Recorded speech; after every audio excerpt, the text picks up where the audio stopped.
여러분들이 궁금해하는 종목으로 이야기 나눠볼게요. 이건희 차장과 함께하겠습니다. 어서 오세요. 안녕하세요. 네, 안녕하세요. 네. 감기를 계속 기침을 하시던데 감기 살이 걸리셨나요? 들려가지고 침 잘못 삼켜가지고. 네, 알겠습니다. 슬슬 제시동거는 언택트주에 대해서 오늘 한번 이야기를 네. 해볼게요. 앞서 오프닝에서 말씀드렸다시피 오늘 장은 2차 전지주 그리고 이와 함께 언택트주들이 상승하고 있는데 빼놓을 수 없는 대장주 네이버 카카오는 한 번에 들어보도록 하겠습니다.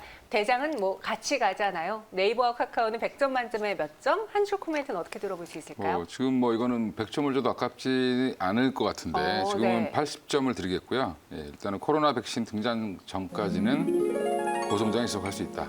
고성장이 지속될 수 있다. 백신이 등장하기 전까지라고 열었습니다. 그리고 100점을 주고 싶지만 80점이라고 했는데 토론방 들어가서 이 카카오와 네이버에 대한 생각부터 살펴보도록 할게요. 저희는 네이버 토론방에 한번 들어가 보겠습니다. 네이버 여전히 싸다. 아마존 갖고 있는 사람들은 알지 않을까? 네이버랑 카카오가 떨어지겠니? 아주 싼 거야 지금도 라는 의견이 있습니다. 저기 앞에 토론방에 글이 있는 것처럼 아마존과 페이스북도 깜짝 실적을 발표했다던데 오늘 언택트주들의 강세 배경 요인 중에 하나가 될까요? 이제 그렇죠. 이제 뭐 가장 글로벌리하게 잘 미국이랑 상관계수가 높은 시장이 우리 시장인데 네. 예, 보면 어제 아마존이 장 끝나고 발표를 했죠. 장 끝나고 발표를 했는데 작년 2분기 이제 전년 동기 대비해서 매출이 무려 40% 가까이 증가를 했고요. 일단은 뭐 페이스북도 마찬가지로 역시 그 월가에서 예측했던 가이던스들, 이제 가이던스라는 게 결국에는 이제 많은 애널리스트들의 예상치를 평균치를 낸 거라고 보시면 되는데 그 가이던스 대비해서 훨씬 더 좋은 매출을 보였습니다. 그래서 여전히 지금 코로나19가 지금 미국은 우리나라 국민들이 상상하지 못할 정도로 심함에도 불구하고 지금 굉장히 좋은 호조를 보이고 있고요. 그 페이스북 같은 경우는 뭐 사용자 수가 일단은 뭐 미국 사람만 하는 게 아니라 전 세계 사람들이 다 이용하기 때문에 30억 명이 이용을 한다라고 봤을 때 뭐 30억 명까지 늘어났다라는 얘기가 나오면서 사실은 뭐 계속 성장을 이어가는 대장주로서의 모습을 보여줬습니다. 네, 어제 나온 네이버의 실적도 그럼 같이 저희가 체크를 해볼게요. 매출액만 봤을 때에도 좀 놀랐어요. 일단 뭐 네이버 다 좋을 거라고 예측을 했던 것만큼 더 좋게 나왔습니다. 예측한 것보다 더 잘 나왔어요. 네, 더 잘 나왔고요. 네. 일단은 뭐 아주 더 잘 나온 건 아닌데 일단 뭐 2분기 매출 자체가 전년 동기 대비해서 한 16.7% 증가했는데 네, 맞아요. 좀 놀라운 거는 영업이익률이죠. 네, 영업이익률은 뭐 전년 동기 대비해서 79.7%가 증가했으니까 사실은 돈 되는 사업이 더 많이 됐다, 잘 됐다라고 보시면 될 것 같고요. 뭐 이제 올 초나 작년 연말에 좀 안 좋게 봤던 부분이 광고 수익이 떨어지는 거 아니냐라는 부분이 있었는데 그 부분도 지금 오히려 광고 수익이 증가하는 모습을 보여줬고 사실 지금 뭐 코로나 국면에서 광고를 여기저기 다 많이 하긴 좀 애매하니까 뭐 사실 집중적으로 한 곳에다 좀 네이버 쪽으로 모은 것 같은 그런 느낌이 좀 들고요. 그 외에도 이제 신사업 웹툰이라든지 뭐 네이버 쇼핑이라든지 이런 것들이 고성장을 이어가면서 사실 실적을 굉장히 업하는 데 좀 도움이 됐다라는 부분에서 오늘은 뭐 예상치만큼 나왔지만 사실은 주가는 생각보다 이렇게 과하게 반응을 하지 않는 모습은 보이고 어제도 있습니다. 그랬고요. 예. 네. 네이버 지금은 30만 원에서 움직이고 있습니다. 말씀하신 것처럼 남들은 코로나19 때문에 힘들 때 오히려 전년 동기 대비 성장하는 실적을 갖고 왔습니다. 투자자분들의 기대감도 클 텐데 제가 1분기 때 사실 네이버를 사려다가 광고 수익이 안 좋으니까 뭐 실적도 좀 타격을 받지 않을까 하고 안 샀는데 너무 후회가 되거든요. 지금 안 갖고 계신 분들 신규 접근 가능할지 네이버 카카오 가격 전략도 들어볼게요. 예, 일단 뭐 대부분 그런 너무 디테일하게 알면 투자하기가 사실 조금 많이 힘든데 너무 많이 알았나 봐요. 예, 일단 뭐 저금리, 저성장 기조 이게 지금 당분간 이어질 걸로 이제 어제 연준도 그렇게 얘기를 했죠. 당분간은 금리를 올릴 생각이 없다. 뭐 좀 안 좋을 때마다 추가적인 걸 뭐든지 하겠다라고 얘기를 했기 때문에 이런 국면에서는 사실은 성장주들이 더 좋을 수밖에 없고요. 네. 조금이라도 성장이 더 나오는 쪽에 더 과열된 양상을 보일 수 있기 때문에 지금은 뭐 밸류에이션이 네이버나 카카오나 다 높습니다. 높은데 그 기존의 이제 PER 개념으로 보지 말고 접근하시는 게 맞을 것 같고요. 네, 저희 차트 보면서 이야기해 볼까요? 예. 일단은 뭐 차트 보시면 지금은 신고가 다시 부근으로 다시 거의 다 왔죠. 네. 예전에 이제 30만 8,500원까지 장중에 갔다가 조정을 좀 강하게 받았었습니다. 다시 이제 제자리를 이제 위에 고점을 뚫으려고 하는 모습을 보여주고 있는데 뭐 충분히 뭐 그냥 여유롭게 뚫지 않겠나 생각을 하는데 어이구, 뭐 네. 지금 주봉을 보시면 굉장히 가파르게 올라오고 있어서 부담스러워 보이시죠. 근데 이제 결국에는 항상 대형주들이 성장을 할 때 주가가 올라갈 때 월봉상으로 보시면 지금 한 4개월 정도 상승을 했는데 이런 것들이 트렌드가 만들어지면 한 6개월 이상도 상승을 할 수 있다라고 봤을 때는 지금은 네이버가 굳이 떨어질 이유를 찾기가 어렵다라는 부분에서는 뭐 속도는 좀 느려질 수 있지만 꾸준히 좀 상승할 걸로 예상을 하고 있습니다. 카카오는요? 뭐 카카오도 같이 보시는 게 맞을 것 같은데 내용은 조금 뭐 다르고 여러 가지 사업 분야는 조금씩 다른 부분이 있지만 카카오도 마찬가지로 지금 좋은 실적이 예상이 되고 오늘도 이제 오히려 지금 네이버보다 좀 강한 모습이죠. 그 이제 고점 대비해서 아직은 좀 많이 빠져 있기 때문에 카카오에 대한 매력을 더 느끼고 사는 걸로 보시면 될 것 같고요. 지금 자리도 되게 뭐 저는 이제 뭐 충분히 사도 되는 자리다라고 보고 있는 상황이고 정고점을 무조건 이제 돌파한다라는 개념으로 접근하시면 될 것 같습니다. 뭐 작가분이 계속 뭐 목표가를 달라고 하셔가지고 네. 목표가를 사실 이게 설정하기 되게 어렵습니다. 이런 그렇죠. 종목들은. 그러니까 가는 데까지 들고 가야 되는 상황일 것 같은데 네. 일단은 카카오나 네이버나 저는 공통적으로 40만 원까지는 그냥 뭐 조용히 들고 가보자. 네. 뭐 아니면 지금 매수를 못 하신 분들 같은 경우는 이게 양봉이 나오는 날 사시면 조금 비싸게 사실 것 같으니까 뭐 좀 음봉이 나오는 날 예, 그런 날 조정을 좀 받을 때 조정이라고 해야 한 5일선에서 11선 정도 조정 받으면 맞아요. 들어가시면 괜찮을 것 같습니다. 네이버 카카오 40만 원 지시했고요. 작가님이 아니라 사실상 제가 뒤에서 조정을 했습니다. 아, 예. 네, 알겠습니다. 두 번째 종목도 만나볼게요. 이 종목은 좀 오늘 윗꼬리가 너무 길게 달려서 좀 걱정입니다. 거래량도 폭발적으로 늘어난 다우데이터인데 지배 구조의 디지털 뉴딜은 덤으로 가져갈 수 있는 종목이지 않을까. 네. 점수는 100점 만점에 몇 점 줄 수 있을까요? 점수는 70점 드릴 수 있을 것 같고요. 네. 일단 뭐 데이터 뉴딜의 핵심 기업 이렇게 보시면 될 것 같습니다. 예. 데이터 뉴딜의 핵심 기업이다. 근데 오늘 주가를 저희가 하나씩 살펴봐야겠습니다. 토론방 먼저 들어가 볼게요. 오늘 가는 날이 맞는 것 같긴 한데 좀 요상하게 움직인다라는 의견이 있습니다. 그래서 그런 걸까요? 지금 장중에 15% 넘게 올랐던 다우데이터가 2% 안팎의 상승만 보여주고 있고 아니 실적이 이렇게 좋은데 주가 왜 이래요? 부채 비율 때문인가요? 라고도 글을 올려주셨는데 오늘장 급등 배경 그리고 지금의 윗꼬리를 우리는 어떻게 해석해 볼 수 있을까요? 근데 뭐 여기에 뭐 무슨 세부적인 기업 뭐 지배 구조부터 얘기가 나오고 뭐 다우 데이터가 사실은 이제 다우 기술이 대주주고 다우 기술의 대주주고 네. 뭐 다우 기술은 또 저기 키움 증권을 갖고 있죠. 맞아요. 예. 그러다 보니까 이제 뭐 밑에 있는 자회사 종속회사들이 다 좋은 상황이고 내용을 보면 여기에 또 이제 웹툰 회사도 하나 갖고 있습니다. 키다리 아저씨 뭐 이렇게 갖고 있는데 네. 그런 사업 내용들을 봤을 때 지금 사실 PBR로 0.5배 수준이다 보니까 사실 다우데이터 굉장히 쌉니다. 근데 약간 지주사들이 우리나라는 약간 좀 맞아요. 폄하받는 약간 좀 할인받는 경향이 있는데 지금 다우데이터도 약간 그런 거래량이 없다 보니까 이제 물량이 많이 없다 보니까 좀 등락폭이 좀 크고 차트를 보시면 계속 피레침을 달죠 위에다가. 네. 예, 윗꼬리라고 왜 가담하는 그러는데 건지. 이런 것들이 보면 물량을 모을 때 많이 나오는 현상이다라고 저는 보고 있는데 추세가 무너지지 않은 상태에서 윗꼬리를 자꾸 달아주면서 물량을 자꾸 이제 모으는 형태라고 보시면 될 것 같고요.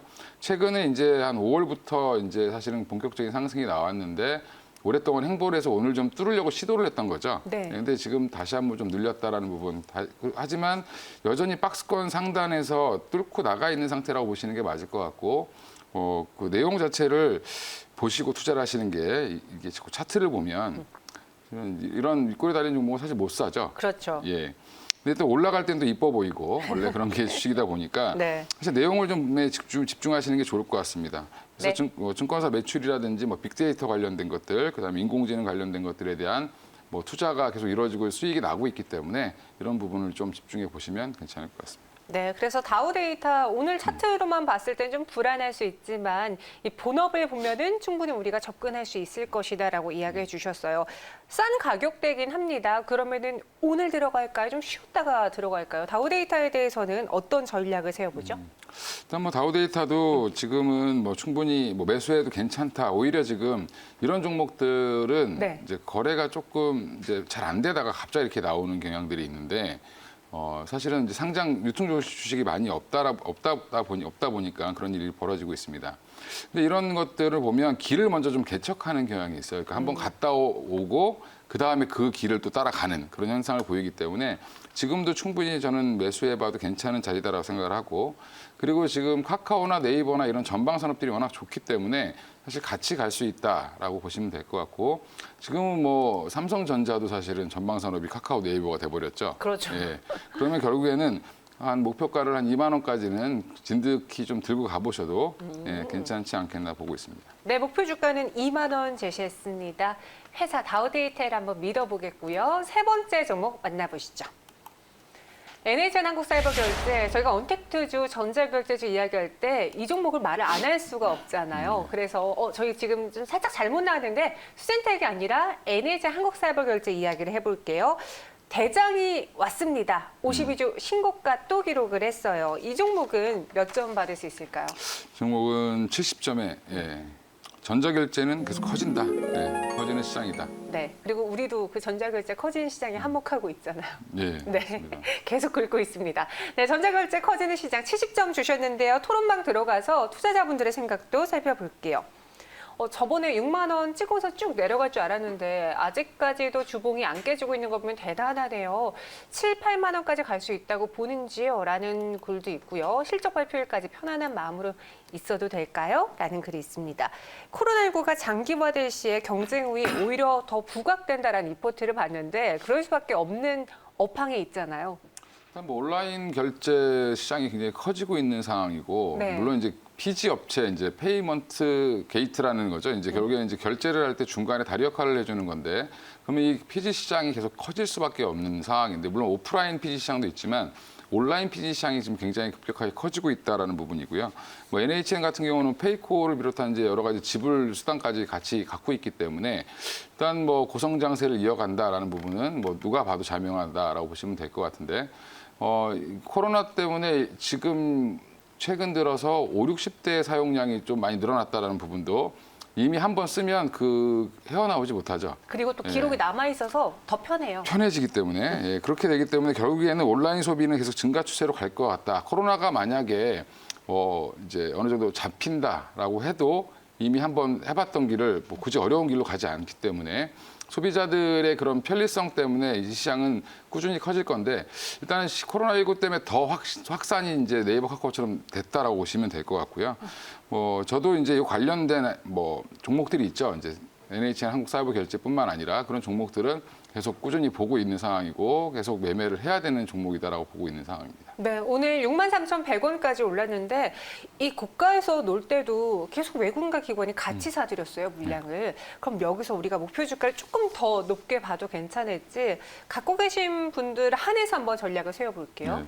일단 갖고 계신 분들은 단기적으로 저는 한 7만 5천 원까지는 가지 않겠나라고 보고는 있는데 일단 2분기 실적 발표를 앞두고 있기 때문에 2분기 실적 발표가 나오고 나면 아마 그때가 고점이 되지 않겠나 지금 단기적으로. 요즘에 실적 발표에서 너무 좋으면 올랐다가 빠지죠. 맞아요. 예. 이제 투자자들이 많이 스마트해지셔서 뉴스가 나오면 팝니다. 예. 네. 그래서 그때는 한번 매도를 타이밍을 잡으시는 게 맞을 것 같고 그때는 목표가보다는 그 뉴스에 약간 좀 집중하실 필요는 있다. 그리고 이제 펀더멘탈 상으로는 지금 7만 5천 원이나 8만 원이나 가도 전혀 이제 누가 뭐라고 할 수 없는 종목이기 때문에 당분간은 그렇게 생각하시고 접근하시면 될 것 같습니다. 네, 75,000원의 목표 주가 제시했습니다. 그럼 NH한국사이버결제와 함께 또 전자결제주 살펴볼게요. 이번엔 KG 모빌리언스입니다. 돈 안 되는 건 처분하고 있고요. 그리고 점점 결제 부분에서의 파이는 커지고 있어요. 이 종목은 몇 점 받을 수 있을까요? 80점 드리겠고요. 네. 예. 본업에 집중하고 있다. 본업에 집중하고 있다. 앞서 대장보다 10점을 더 주셨어요. 네. 그 이유가 있을 것 같은데 토론방 들어가서 이야기 먼저 살펴보겠습니다. 영업이익이 1위고 저평가 다른 종목들보다 더 간다. 쿠팡을 매각할까 안 할까라는 이야기도 있는데 실제로 지금 KG 모빌리언스가 수익성이 낮은 KFC 코리아를 매각했어요. 이제 곧 2분기 실적 발표를 앞두고 있는데 시장에서는 어느 정도로 추정하고 있나요? 일단 수익성이 안 좋은 KFC 코리아를 물론 이제 다른 자회사, 다른 계열사한테 넘겼고요. 2분기 매출은 한 1,230억에서 영업이익은 한 113억 정도를 이제 가이던스로 나와 있습니다. 이제 애널들이 예측한 것들인데. 네. 근데 이거를 이제 이거보다 잘 나오게 되면 사실은 주가는 더 뭐 덧점법을 할 수 있을 것 같고요. 요즘에 대부분 이런 그 가이던스들보다 약간 상향하는 거는 그동안 좀 코로나19 때문에 약간 보수적으로 봤던 분야들이 많죠. 이제 네. 애널리스트들도 아마 가이던스를 좀 상향할 걸로 예상을 하고 있고요.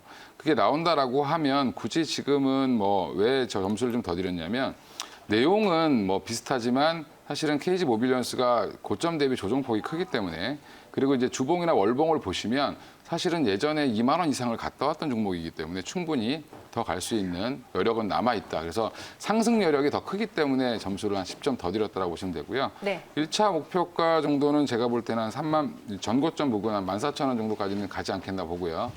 근데 이것도 마찬가지로 2분기 실적 발표하고 잠깐 뭐 급등하거나 이렇게 할 때는 좀 한 번씩 매도하고 나오시는 게 좋겠습니다.